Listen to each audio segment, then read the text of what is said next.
فہم قرآن کا مجھ کو میرے مولا عطا کر دے، پڑھوں سمجھوں عمل کا بھی مجھے یا رب تو جذبہ دے۔ الحمدللہ رب العالمین والصلاة والسلام علی سید الانبیاء والمرسلین، اما بعد فاعوذ باللہ من الشیطان الرجیم، بسم اللہ الرحمن الرحیم۔ FGN چینل کے ناظرین،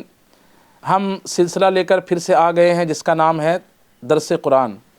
آپ سے وعدہ کیا گیا تھا کہ انشاءاللہ نیکسٹ ایپیسوڈ میں قرآن پاک کی کسی بھی آیت سے متعلق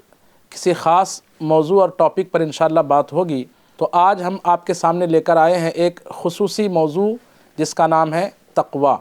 جس کو اردو زبان میں پرہیزگاری سے بھی تعبیر کیا جاتا ہے۔ اور اس موضوع کو ہم قرآن پاک کے پہلے پارے کی سورہ بقرہ کی جو آیت ہے الف لام میم ذالک الکتاب لا ریب فیہ ھدی للمتقین میں جو ھدی للمتقین کا جز ہے، اس سے انشاءاللہ اس موضوع پر کچھ باتیں کریں گے۔ قرآن پاک کے تعلق سے اللہ تبارک و تعالیٰ نے اس آیت میں بیان فرمایا کہ یہ جو قرآن ہے ھدی للمتقین، متقین کے لیے ہدایت ہے۔ ہدایت کے تعلق سے آپ نے کچھ باتیں اہدنا الصراط المستقیم کی آیت میں سماعت کی ہے، تو اس بارے میں اگر آپ مزید جاننا چاہتے ہیں تو اس ایپیسوڈ کو آپ ملاحظہ کر سکتے ہیں۔ آج اس آیت میں موجود یہ لفظ ہے متقین،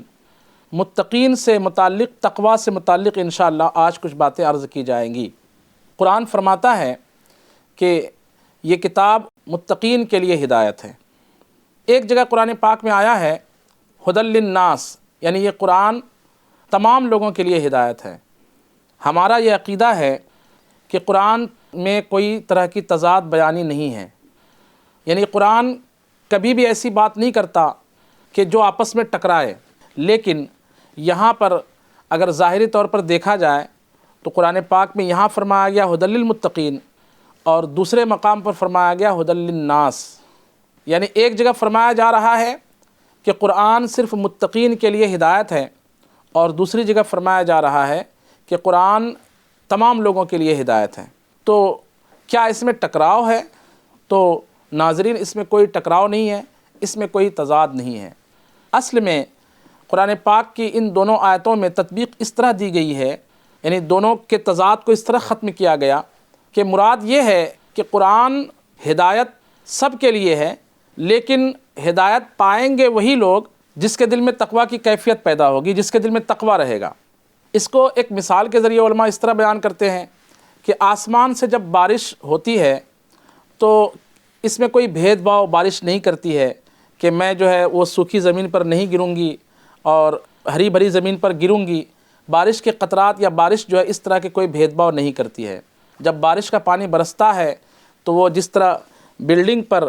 یا پتھریلی زمین پر بارش کا پانی برستا ہے، اسی طریقے سے وہ کچی زمین پر بھی بارش کا پانی برستا ہے اور جھوپڑی پر بھی بارش کا پانی برستا ہے۔ جیسے ریگستان میں بارش کے قطرے برستے ہیں، ایسے ہی ہرے میدان میں بھی بارش کے قطرے برستے ہیں۔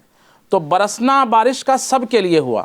لیکن اس بارش سے فائدہ اس زمین کو ہوگا جس زمین کے اندر اپج کی صلاحیت موجود ہے۔ جو زمین بنجر ہے اس پر ایک بار نہیں 100 بار بارش ہو جائے، وہاں ہریالی پیدا نہیں ہوگی، اور جو زمین کے اندر اپج کی صلاحیت ہے، یعنی اس میں درختوں کو پیدا کرنے کی صلاحیت موجود ہے، تو ایسی زمین پر جب بارش برسے تو ایک ہی بار برسے تو زمین اپنے اندر سے ہریالی کو ظاہر کر دیتی ہے۔ اسی طریقے سے ایک اور مثال کے ذریعے سے اس طرح بیان کیا گیا کہ یہ جو قرآن پاک ہے یہ اس کی حیثیت غذائے صالح کی طرح ہے، یعنی طاقتور غذا کی طرح ہے، لیکن طاقتور غذا ہر انسان کو فائدہ نہیں پہنچاتی۔ مثال کے طور پر ایک شخص کا معدہ بڑا طاقتور ہے پہلے سے، اور ایک شخص کا معدہ کمزور ہے، اور غذا مثال کے طور پر گھی ہے، وہ اگر دودھ پیتے بچے کو پلا دیا جائے تو اسے نقصان کرے گا، اور جوان لڑکے کو پلایا جائے تو اسے فائدہ کرے گا۔ تو اسی طریقے سے قرآن پاک کی آیات ہیں، بلکہ قرآن کہتا ہے یہ ہدایت تو سب کے لیے ہے، لیکن ہدایت پائیں گے وہ لوگ جو متقی اور پرہیزگار ہے، جس کا دل تقوی سے معمور ہے۔ اب آئیے کہ تقوی کے تعلق سے ہم آج کے ٹاپک پر آتے ہیں کہ تقوی کس چیز کو کہتے ہیں۔ عربی زبان میں جس کو تقوی کہتے ہیں اسی کو پرشین لینگویج میں یا اردو زبان میں پرہیزگاری کہتے ہیں، اور جو اس صفت سے متصف ہو، یعنی جس کے اندر یہ کوالٹی پائی جائے، اسے متقی یا پرہیزگار کہتے ہیں۔ آپ سنتے رہتے ہوں گے کہ فلاں پرہیزگار ہے اور فلاں پرہیزگار نہیں ہے، فلاں متقی ہے اور فلاں متقی نہیں ہے۔ آج ہم تفصیل سے سمجھتے ہیں کہ پرہیزگاری کس چیز کا نام ہے اور تقوی کس چیز کا نام ہے اور کسے پرہیزگار کہا جائے گا۔ تو ناظرین، تقوی یہ عربی زبان کا لفظ ہے اور اس کا معنی ہوتا ہے بہت زیادہ کسی چیز سے بچنا، کسی چیز سے بہت زیادہ بچنے کو تقوی کہا جاتا ہے۔ یہ اس کا لغت میں معنی ہوگا، لیکن شریعت میں جب تقوی کا لفظ استعمال کیا جاتا ہے یا شرعی کتابوں میں جب متقی اور تقوی کا لفظ استعمال ہوتا ہے تو اس وقت اس کا ایک بڑا خوبصورت معنی بیان کیا جاتا ہے کہ اب تقوی کا معنی ہوتا ہے انسان اپنے آپ کو دنیا میں رہتے ہوئے ہر ایسی چیز سے بچائے، سختی سے بچائے جو اسے آخرت میں نقصان دے سکے۔ یعنی دنیا میں رہتے ہوئے اپنے آپ کو ہر ایسی چیز سے بالکل دور رکھنا اور اس سے پرہیز اختیار کرنا جو چیزیں آخرت میں اسے نقصان دے سکے۔ یہ جو جملہ ہے کہ آخرت میں نقصان دینے والی تمام چیزوں سے دنیا میں رہتے ہوئے اپنے آپ کو بچانا، اس کا نام تقوی ہے۔ یہ بڑا معنی خیز جملہ ہے۔ آپ سوچئے، یعنی ایک انسان کو یہ معلوم کرنا پڑے گا کہ حساب و کتاب کے دن آخرت میں جب اللہ تبارک و تعالیٰ بندوں کا حساب لے گا تو وہ کون سی چیزیں ہیں جو نقصان پہنچائے گی اور وہ کون سی چیزیں ہیں جو نقصان نہیں پہنچاتی بلکہ فائدہ دیتی ہے۔ اس کی آپ کو تفصیل جو ہے مذہب اسلام بتاتا ہے۔ اسلام یہ بتاتا ہے کہ مرنے کے بعد کون سی چیزیں آپ کے لیے فائدہ مند ہوگی، دنیا میں رہتے ہوئے کون سی چیز کریں اور کون سی چیز سے بچیں، کون سی چیز کو کرنا اور کون سی چیز سے بچنا آپ کے لیے فائدہ مند ہے اور فائدہ مند نہیں ہے۔ اس کو سمجھانے کے لیے علماء کرام فرماتے ہیں کہ تقوی کے 3 اسٹیپ ہیں، یعنی پرہیزگار جو ہوتے ہیں یا تقوی کی جو صفت ہے اس کے 3 اسٹیپ ہیں، اور بندے کو یہ چاہیے کہ اسٹیپ بائی اسٹیپ آگے بڑھتا چلا جائے۔ سب سے پہلے درجے کا تقوی یعنی پہلا اسٹیپ یہ ہے کہ بندہ ہر ایسے کام سے اپنے آپ کو بچائے جو ہمیشگی کے عذاب کا سبب بن سکے۔ کیا مطلب؟ مطلب یہ ہے کہ اسلامی نقطۂ نظر سے دنیا میں رہتے ہوئے کچھ کام ایسے ہیں کہ اگر اسے کوئی انسان کر لیتا ہے اور اسی پر رہتے ہوئے اس کا انتقال ہو جاتا ہے، وہ دنیا سے چلا جاتا ہے، تو وہ کام کچھ ایسے ہیں دنیاوی کام کہ جس کے کر لینے کی وجہ سے اور اسی کے ساتھ موت آ جانے کی وجہ سے آخرت میں وہ ہمیشہ کے عذاب میں گرفتار ہوگا، اور یوں سمجھیے کہ یوں کہا جائے کہ ہمیشہ وہ عذاب میں مبتلا رہے گا۔ اللہ تبارک و تعالیٰ کا اس کی ذات میں، اس کی صفات میں کسی اور کو شریک ٹھہرانا، یہ اتنا بڑا گناہ ہے کہ اگر اس گناہ میں کوئی شخص مبتلا ہو جاتا ہے اور معاذ اللہ اسی پر رہتے ہوئے وہ دنیا سے چلا جاتا ہے تو پھر یہ کہا جائے گا کہ اس نے تقوی کا پہلا اسٹیپ بھی اس نے حاصل نہیں کیا، یعنی اپنے آپ کو ایسے کام سے اس نے باز نہیں رکھ پایا دنیا میں جو اسے ہمیشگی کے عذاب سے بچا سکے۔ اب اس کی سزا یہ ہوگی کہ آخرت میں وہ ہمیشہ جہنم میں داخل ہوگا اور سزا کو بھگتنا پڑے گا۔ یہ تقوی کا پہلا اسٹیپ ہے۔ دوسرا اسٹیپ یہ ہے کہ اپنے آپ کو ہر چھوٹے اور بڑے گناہ سے بچا لے، کیونکہ چھوٹے اور بڑے گناہ جو ایمان کے منافی نہ ہو، ایمان کو ختم کرنے والے گناہ نہ ہو، یعنی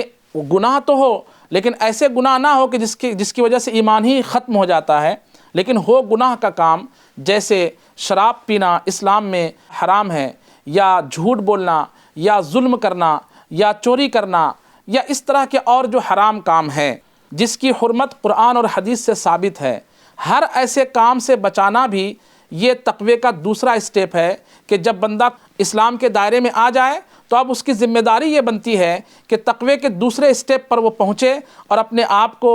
گناہ کے کاموں سے بچانا شروع کرے، حرام جتنے کام ہیں اس سے اپنے آپ کو بچائے۔ اور تقوی کا تیسرا اسٹیپ یہ ہے کہ بندہ اپنے آپ کو بالکل اللہ کی طرف متوجہ کر لے، اپنے آپ کو بالکل اللہ کی طرف متوجہ کر لے۔ اس کی وضاحت صوفیاء کرام نے اس طرح بیان کی ہے کہ فرماتے ہیں کہ بندہ دنیا میں رہے تو اس کی حالت اس طرح سے ہو کہ عربی زبان میں ایک قول بیان کیا گیا، کل عند الخالقی کالمیت عند الغسال، یعنی اے انسان اللہ کی بارگاہ میں تو اپنے آپ کو ایسا بنا لے جیسا کہ مردہ نہلانے والے کے ہاتھ میں ہوتا ہے۔ کیا مطلب؟ آپ نے دیکھا ہوگا کسی کا انتقال ہوتا ہے تو اسلامی طریقہ کار کے مطابق سب سے پہلے اس کو غسل دیا جاتا ہے، اس کو نہلایا جاتا ہے۔ اب جب اسے نہلایا جاتا ہے تو نہلائے جانے سے لے کر کے کفنائے جانے تک، اور کفنائے جانے سے لے کر کے دفنائے جانے تک، قبر میں دفن کرنے تک مردے کی کوئی مرضی نہیں چلتی ہے۔ نہلانے والا اسے جس کروٹ لٹائے اس کروٹ ہو جاتا ہے، اور جس طرح اٹھائے اٹھ جاتا ہے، جس طرح بٹھائے بیٹھ جاتا ہے، اس کی فرمائش نہیں چلتی۔ مردہ جو ہے یہ نہیں کہتا کہ مجھے فلاں صابن سے نہلاؤ، فلاں صابن سے نہ نہلاؤ۔ مردہ یہ نہیں کہتا کہ مجھے اتنے قیمتی کپڑے پہناؤ اور اتنے سستے کپڑے نہ پہناؤ۔ مردے کی اپنی کوئی فرمائش نہیں ہوتی ہے، جیسا اس کے ساتھ غسال یعنی اس کے نہلانے والے ویوہار کرتے ہیں اس پر وہ راضی رہتا ہے اور اپنی مرضی نہیں چلاتا۔ تو صوفیہ فرماتے ہیں کہ تقوی کی آخری منزل یہ ہے کہ رب تبارک و تعالی اس کا مالک دنیا میں اسے جیسا رکھے ویسا ہی رہے۔ مطلب یہ ہے کہ اللہ تبارک و تعالی خوشی میں مبتلا کرے تو اللہ کا شکر ادا کرے، اور اگر اللہ تبارک و تعالی اسے کسی غم میں مبتلا کر دے تو اللہ کی رضا پر راضی رہے اور اس پر صبر کرے۔ یہ ہے وہ کیفیت کہ جس کو یوں بیان کیا گیا کہ اپنے آپ کو اللہ کی بارگاہ میں ایسا کر لے جیسا کہ مردہ نہلانے والے کے ہاتھ میں ہوتا ہے۔ ایک اور بات سماعت فرمائیں کہ قرآن پاک میں متقین یا تقوی مختلف معنی میں استعمال ہوا ہے۔ قرآن پاک میں بعض جگہ پر تقوی ایمان کے معنی میں بھی استعمال ہوا ہے، بعض جگہ پر تقوی توبہ کے معنی میں بھی استعمال ہوا ہے، بعض جگہ پر تقوی اللہ تبارک و تعالیٰ کے عذاب سے ڈرنے کے معنی میں بھی استعمال ہوا ہے، اور بعض جگہ پر تقوی نیکی اور پرہیزگاری کے معنی میں بھی استعمال ہوا ہے۔ تقوی دل کی ایک کیفیت کا نام ہے، تقوی دل کی ایک کیفیت کا نام ہے، اور یہ کیفیت 3 اسٹیپ سے جو ہے متاثر ہوتی ہے، جو میں نے آپ کو عرض کیا کہ حرام کاموں سے اپنے آپ کو بچائے، بے عملی سے اپنے آپ کو بچائے، اور اپنے آپ کو دنیا سے جدا کر کے اللہ کی طرف متوجہ کر لے۔ ایک متقی کی یہی شان ہوتی ہے۔ یہ تو تقوی کی ایک تفسیر بیان کی گئی ہے۔ اب آئیے اس آیت کریمہ میں جو فرمایا گیا ھدی للمتقین، یہ کتاب متقین کے لیے ہدایت ہے، تقوی والوں کے لیے ہدایت ہے، پرہیزگار کے لیے ہدایت ہے۔ تو کبھی ایسا ہوتا ہے کہ قرآن پاک میں اگر کوئی لفظ ایسا آتا ہے کہ جس کی کلیریفیکیشن کی ضرورت پڑتی ہے، وضاحت کی ضرورت پڑتی ہے، تو قرآن پاک خود اس کی تفسیر بیان کر دیتا ہے۔ کبھی ایسا ہوتا ہے کہ قرآن پاک کی اس آیت کی تفسیر قرآن میں تو نہیں ملتی ہے لیکن حدیث میں مل جاتی ہے، اور کبھی ایسا ہوتا ہے کہ قرآن پاک کی اس آیت کی تفسیر اقوال صحابہ یعنی صحابہ کرام کے قول کے ذریعے سے مل جاتی ہے۔ یہاں جو فرمایا گیا کہ یہ کتاب متقین کے لیے ہدایت ہے، تو متقین کی کچھ قسموں کو قرآن پاک نے نیچے بیان فرما دیا کہ متقین کون لوگ ہوتے ہیں۔ تو آگے فرمایا گیا کہ الذین یؤمنون بالغیب، متقین وہ ہے جو غیب پر ایمان لائیں، یعنی جس کا ایمان درست ہو، غیب پر ایمان لائیں۔ الذین یؤمنون بالغیب، جو غیب پر یعنی اندیکھی باتوں پر ایمان لائے۔ اندیکھی باتوں سے کیا مراد ہے؟ مراد یہ ہے کہ حضور پاک صلی اللہ تعالی علیہ وآلہ وسلم نے ہمارے سامنے بہت ساری ایسی باتیں بیان فرمائی ہے جس کو ہم نے کبھی دیکھا نہیں۔ جنت کو ہم نے کبھی دیکھا نہیں، جہنم کو ہم نے کبھی دیکھا نہیں، قبر کے حالات کو ہم نے کبھی ملاحظہ نہیں کیا۔ اس طرح سے بہت سارے معاملات ہیں کہ جسے ہم نے دیکھا نہیں، بس حضور پاک صلی اللہ تعالی علیہ وآلہ وسلم نے فرما دیا اور ہم نے مان لیا۔ وہ غیب ہے، ہمارے علم میں نہیں ہے، ہم سے چھپا ہوا ہے، وہ ہمارے لیے غیب ہے، اس کے باوجود ہم اس کو مانتے ہیں۔ تو فرمایا گیا کہ جو غیب کو مانے وہ متقی ہے۔ پھر فرمایا گیا یقیمون الصلاۃ، نماز قائم کرنے والا بھی متقی ہے، نماز قائم کرنے والا بھی متقی ہے۔ پھر فرمایا گیا وَمِمَّا رَزَقْنَاهُمْ يُنْفِقُونَ، یعنی جو ہم نے انسان کو دیا ان میں سے کچھ وہ خرچ کریں، تو یہ خرچ کرنے والا بھی کیا ہوگا؟ متقی ہوگا۔ سامعین، یہاں پہ ایک بات میں آپ کے سامنے عرض کرنا چاہتا ہوں، وَمِمَّا رَزَقْنَاهُمْ يُنْفِقُونَ، اس کا ظاہر معنی تو یہی بنتا ہے کہ جو ہم نے انسان کو مال دیا، دولت دی، اس میں سے وہ اللہ کی راہ میں خرچ کرے۔ لیکن علماء بیان فرماتے ہیں کہ اس کی ایک وضاحت یہ بھی نکلے گی کہ انسان کے پاس اگر مال نہیں ہے تو پھر وہ کیا خرچ کرے۔ کسی کے پاس سونا چاندی ہے تو خرچ کرے، یعنی زکوٰۃ دے۔ کسی کے پاس رقم کی صورت میں مال موجود ہے تو زکوٰۃ دے، پراپرٹی کی صورت میں موجود ہے، تجارت کے جو بھی مال ہے اس کی زکوٰۃ نکالے۔ لیکن فرض کیجئے کہ کسی کے پاس مال نہیں ہے، لیکن وہ بالکل اچھے درجے کا وہ درزی ہے، بہترین درزی ہے، یا کوئی شخص ہے جسے بہت اچھے سے کوئی کام کرنا آتا ہے، تو یہ بھی ایک طرح سے اللہ کا اس کو دیا ہوا رزق ہے۔ یعنی کوئی ہنر جس کو ہم بول سکتے ہیں، کوئی فن، کوئی ہنر، ٹیچر ہے تو اس کے پاس علم ہے، انجینئر ہے تو اس کے پاس انجینئرنگ کا علم ہے، اس طرح ڈاکٹر ہے تو اس کے پاس طب کا علم ہے، ڈاکٹری کا علم ہے، تو یہ چیزیں بھی اللہ کا رزق کہلائیں گی۔ ڈاکٹری کا علم ہونا، انجینئرنگ کا علم ہونا، یا کسی بھی پیشے سے متعلق آپ کے پاس کوئی علم ہے تو یہ اللہ کا دیا ہوا آپ کے پاس رزق ہے۔ اور قرآن فرماتا ہے کہ متقی وہ ہے کہ جو ہم نے انہیں رزق دیا وہ اس کو خرچ کریں۔ تو ہنر خرچ کرنے کا مطلب یہ ہوتا ہے کہ ہم ضرورت مندوں کو اگر اپنا ہنر سکھا دیتے ہیں تو ہمیں بھی تقویٰ کی ایک صورت حاصل ہو جائے گی۔ پھر فرمایا گیا والذین یؤمنون بما انزل الیک وما انزل من قبلک، یعنی اے نبی، متقی وہ ہے جو ایمان رکھتے ہیں اس کتاب پر جو آپ کی طرف نازل کی گئی اور ان کتابوں پر بھی جو آپ سے پہلے نازل کی گئی۔ کہ ایک بندہ مومن کے لیے جس طریقے سے قرآن پاک پر ایمان لانا ضروری ہے، حضور پاک صلی اللہ تعالیٰ علیہ وآلہ وسلم جو اللہ کے آخری رسول ہیں ان پر ایمان لانا ضروری ہے، اسی طریقے سے حضور پاک صلی اللہ تعالیٰ علیہ وآلہ وسلم سے پہلے جتنے انبیاء کرام تشریف لائے ہیں ان سب پر ایمان لانا فرض ہے۔ اسی طریقے سے ان پر جو کتابیں نازل ہوئی ہے ان پر بھی ایمان لانا یہ فرض ہے کہ بندہ قرآن پاک کو بھی مانے اور قرآن پاک سے پہلے جو اللہ تبارک و تعالیٰ نے انبیاء کرام پر کتابیں نازل فرمائی ان کو بھی مانے اور انبیاء کرام کو بھی مانے۔ اسی طریقے سے آگے ارشاد فرمایا گیا کہ جب کسی کے اندر یہ ساری کوالٹیز جمع ہو جائیں، یعنی وہ غیب پر ایمان لائیں، نماز قائم کریں، زکوٰۃ دیں، اور قرآن اور گزشتہ کتابوں پر اور حضور پاک صلی اللہ تعالیٰ علیہ وآلہ وسلم اور پہلے کے انبیاء کرام علیہم الصلوات والتسلیمات پر ایمان لائیں، تو ان کے بارے میں قرآن پاک نے ایک بڑا خوبصورت وعدہ فرمایا اور فرمایا کہ اولئک علی ھدی من ربہم واولئک ھم المفلحون، ایسے لوگ ہی جو متقی ہیں، ایسے لوگ ہی اپنے رب کی طرف سے ہدایت پر ہیں اور یہی لوگ اصل میں کامیاب ہونے والے ہیں۔ تو سامعین، خلاصہ یہ نکلا کہ تقویٰ یہ کامیابی کی ضمانت ہے۔ ایک بندہ جب متقی ہو جائے تو گویا کہ وہ اسلام کے نقطۂ نظر سے کامیاب ہو جاتا ہے۔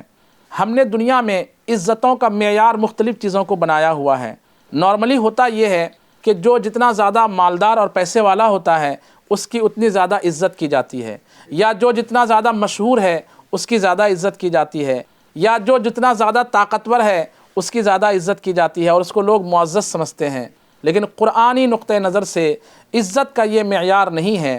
اللہ تبارک و تعالیٰ نے ارشاد فرما دیا ان اکرمکم عند اللہ اتقاکم، یعنی تم میں اللہ کی بارگاہ میں سب سے زیادہ عزت والا وہی ہے جو سب سے زیادہ تقویٰ والا ہے۔ تو جس کا تقویٰ زیادہ اس کی عزت اللہ کی بارگاہ میں زیادہ ہوگی۔ حضور پاک صلی اللہ تعالیٰ علیہ وآلہ وسلم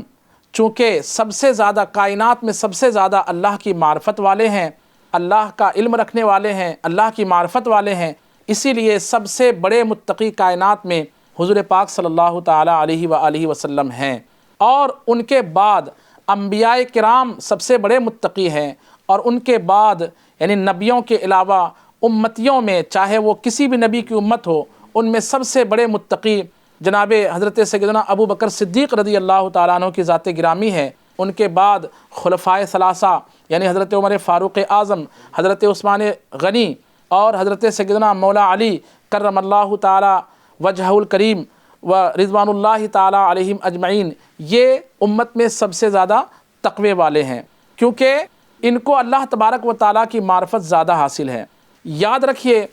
تقوی حاصل کرنے کے لیے ضروری چیز جو ہے وہ ہے ایمان اور علم۔ اگر ایک بندے کے پاس علم ہی نہیں ہے تو وہ تقوی حاصل نہیں کر سکتا۔ اسے جانکاری ہونا ضروری ہے اس بات کی کہ کس چیز سے اللہ کی رضا حاصل کی جاتی ہے اور کس چیز میں اللہ تبارک و تعالیٰ کی ناراضگی پوشیدہ ہے۔ اسی لیے ہمیں یہ چاہیے کہ ہم اگر تقوی حاصل کرنا چاہتے ہیں تو علم حاصل کریں۔ قرآن پاک میں فرمایا گیا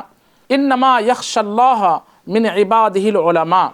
اللہ کی خشیت یعنی جو تقوی کی ایک صورت ہے، دل میں اللہ تبارک و تعالیٰ کا ڈر وہی لوگ رکھتے ہیں۔ اللہ کی خشیت کی دولت انہی لوگوں کو حاصل ہے جو صاحب علم ہیں، جو علماء ہیں، جو علم والے ہیں۔ تو تقوی حاصل کرنے کا پہلا ذریعہ یہ ہے کہ ہمارے پاس علم ہونا چاہیے اور اس کے بعد ایمان ہونا چاہیے کہ ایمان یہ تقوی کا پہلا اسٹیپ ہے۔ جب یہ دو چیزیں ہمارے پاس حاصل ہوں تو پھر اللہ کی بارگاہ میں توفیق کی دعا کرنی چاہیے کہ اللہ تبارک و تعالی ہمیں توفیق دے کہ ہم تقوی کو اپنائیں۔ اب اس کے بعد جب توفیق انسان کو ملتی ہے، توفیق کا مطلب ہی یہ ہوتا ہے کہ اللہ تبارک و تعالی اس کے لیے اچھے کاموں کو آسان فرما دیتا ہے اور اس کے لیے وہ اعمال جو دوسروں کو بھاری لگتے ہیں، مثال کے طور پر نماز پڑھنا، یہ